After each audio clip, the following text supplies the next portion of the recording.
নানা অভিযোগ উপস্থাপন করা হয়েছে, অথচ বিয়ে, পারিবারিক মতবিরোধ কিংবা বিচ্ছেদ এসব ব্যক্তিগত ও পারিবারিক বিষয়। কোনো বিয়ে না টেকার পেছনে যৌক্তিক কারণ থাকতে পারে। তাই বলে ২০ বছর আগের আমার ছাত্র জীবনের পারিবারিক বিয়ে ও স্বল্প সময়ের বৈবাহিক সম্পর্ককে টেনে এনে একজন মানুষকে চরিত্রহীন হিসেবে উপস্থাপন করা কতটা নৈতিক ও সাংবাদিকতা সুলভ তা দেশবাসীর বিবেচনার বিষয়। আমার বিরুদ্ধে ইতোমধ্যে একটি যৌতুক মামলা করা হয়েছে। আমি দেশবাসীর কাছে প্রশ্ন করতে চাই, আমার বিরুদ্ধে যে যৌতুক দাবি করার আদৌ কোনো যৌক্তিকতা আসলেই আছে কিনা। তবুও যেহেতু মামলা হয়েছে, এই মিথ্যা মামলার মোকাবেলা আমি আইনিভাবে করব ইনশাল্লাহ। তবে এখানে দুঃখজনক একটি বিষয় হলো, সেই মামলার আইনজীবী প্রকাশ্যে আমার বিরুদ্ধে চরম মিথ্যাচার বক্তব্য দিয়েছেন এবং এই বক্তব্যের মাধ্যমে আমাকে সামাজিকভাবে হেয় করেছেন। আমি মনে করি এর পেছনে একটি পরিকল্পিত চক্র সক্রিয় থাকতে পারে। ১ বছর আগে আমার হোয়াটসঅ্যাপ ডিভাইস চুরি করে আমার দ্বিতীয় স্ত্রী নাইমা জান্নাত। স্ত্রীকে বিশ্বাসের জায়গা থেকে সন্দেহ করতে পারিনি আসলে। তার স্বীকারোক্তি থেকে আরও জানতে পারি, আমার বেডরুমে তিনি গোপন ক্যামেরাও রেখেছিলেন। ষড়যন্ত্র কতটা গভীর হলে একজন স্ত্রী তার স্বামীর বেডরুমে গোপন ক্যামেরা রেখে দিতে পারেন, আমি মনে করি তিনি কোনো চক্র দ্বারা পরিচালিত। আমার কোম্পানি ও ব্যবসায়িক সফলতা চক্রটির মূল টার্গেট বলে আমি ধারণা করছি।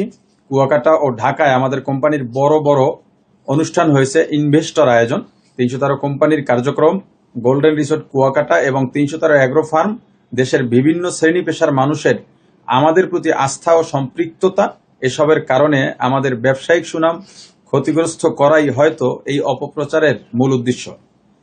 একই সঙ্গে রাজনৈতিক ও কওমি অঙ্গনকেও এই ব্যক্তিগত বিষয়ের সঙ্গে জড়ানোর চেষ্টা আমি লক্ষ্য করেছি। আমি স্পষ্ট করে বলতে চাই, আমার ব্যক্তিগত কোনো ভালো মন্দ অভিযোগ বা ত্রুটির সঙ্গে কোনো রাজনৈতিক দল, প্রতিষ্ঠান বা বৃহত্তর কোনো অঙ্গনকে জড়ানো কোনোভাবেই উচিত নয়, কাম্য নয়। আমার বিরুদ্ধে অভিযোগ থাকলে তার দায়ভার আমার, অন্য কাউকে অযথা টেনে না আনার অনুরোধ জানাচ্ছি। সবশেষে ৩১৩ কোম্পানি ও গোল্ডেন রিসোর্ট কুয়াকাটা নিয়ে আমি একটি ওপেন চ্যালেঞ্জ জানাচ্ছি।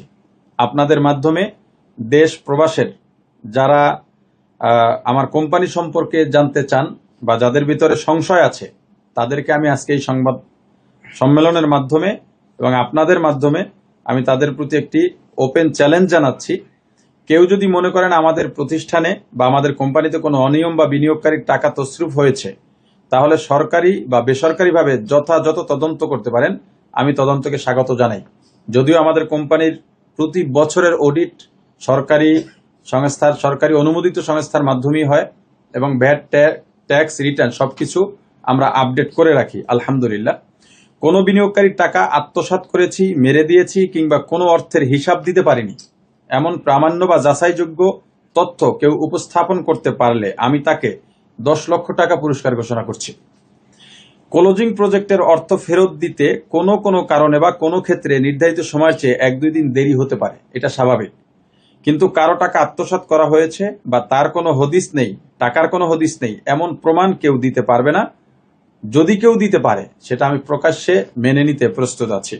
দেশবাসীর কাছে, আমার শুভাকাঙ্ক্ষী যারা আছেন তাদের কাছে, আমাদের কোম্পানির ৩১৩ কোম্পানি কিংবা গোল্ডেন রিসোর্ট কোম্পানির যারা বিনিয়োগকারী আছেন, যদিও বিনিয়োগকারী আমার সঙ্গে আছেন, আমাকে বিভিন্নভাবে তারা বিভিন্ন মাধ্যমে মেসেজ পাঠিয়ে আমাকে আশ্বস্ত করেছেন। যত যাই হোক, আমাদের আস্থা আছে এ পর্যন্ত। অতএব আপনি নির্ভয় এবং নির্বিঘ্নে নিশ্চিন্তে কোম্পানি পরিচালনা করুন। তবুও আমার বিনিয়োগকারীদের প্রতি আমার অনুরোধ থাকবে, একতরফা ও ব্যক্তিগত বিষয়ে নির্ভর কোনো প্রতিবেদনে বিভ্রান্ত না হয়ে তথ্য প্রমাণ ও উভয় পক্ষের বক্তব্য যাচাই করুন। ইতোমধ্যে আমাদের একটি প্রতিবেদন প্রকাশ পেয়েছে আমার বিরুদ্ধে, যে প্রতিবেদন তার প্রতিবাদে। সেই প্রতিবেদনে আমি আমার দ্বিতীয় স্ত্রী নাইমা জান্নাতের বাবা এবং তার মা এবং তার আপন খালুর বক্তব্য নিয়ে এসেছি। আপনারা হয়তো ইতোমধ্যে সে বক্তব্য দেখেছেন। তার মেয়ের ব্যাপারেই তারা কতটা বিব্রত, এবং আমার সেই দ্বিতীয় স্ত্রী বাড়ি থেকে নেমেছে ৫ আগস্ট। অদ্যবধি তার মা, বাবা, আত্মীয় স্বজন কেউই জানে না সে কোথায় আছে। আমিও জানি না কোথায় আছে। আমার একটি ১.৫ বছরের পুত্র সন্তান রয়েছে।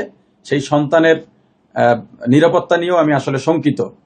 তো আমি সবার কাছে সর্বশেষ এই অনুরোধ জানাবো, শুধুমাত্র আমাকে আসলে হেয় প্রতিপন্ন করার জন্য এবং আমাকে ছোট করার জন্য একটি গ্রাউন্ড তৈরি করা হচ্ছে চারিত্রিক অপবাদ দিয়ে, যাতে আমার কোম্পানির বিরুদ্ধে তাদের যে ষড়যন্ত্র সেটা যাতে তারা পরিপূর্ণ করতে পারে। আমার দ্বিতীয় স্ত্রী নাইমা জান্নাত আমার বিরুদ্ধে বা আমার বাসায় যে সিসি ক্যামেরা রেখেছে, আমার বেডরুমে গোপন ক্যামেরা, এটার উদ্দেশ্য ছিল এটা অনেক বড় ষড়যন্ত্রের অংশ হিসেবে তিনি এটা করেছেন এবং তিনি আমার কাছে এই ভিডিও ফুটেজ প্রকাশ করে দেবেন বলে হুমকি দিয়ে সবার সামনে টাকাও দাবি করেছিলেন, 10 লক্ষ টাকা। এবং তার যে আইনজীবী ছিল, তার এই কর্মকাণ্ডের কারণে তার আইনজীবীও তার ভেরিফাইড ফেসবুক আইডিতে তার এই অসংলগ্ন এবং অযৌক্তিক কথাবার্তার বিরুদ্ধে তিনি স্টেটমেন্ট দিয়েছেন। আমি সবার প্রতি কৃতজ্ঞতা জানাচ্ছি। আজকে যারা এখানে উপস্থিত হয়েছেন, ইলেকট্রনিক্স ও প্রিন্ট মিডিয়ার সাংবাদিক বৃন্দ, মিডিয়া কর্মী, এবং যারা আমাকে বিভিন্ন সময় উৎসাহ দিয়েছেন এবং আমার সঙ্গে যোগাযোগ রেখেছেন, সবার প্রতি কৃতজ্ঞতা জানিয়ে এখানেই শেষ করছি। আল্লাহ সবাইকে ভালো রাখুন, নিরাপদ রাখুন। আসসালামু আলাইকুম রহমতুল্লাহ।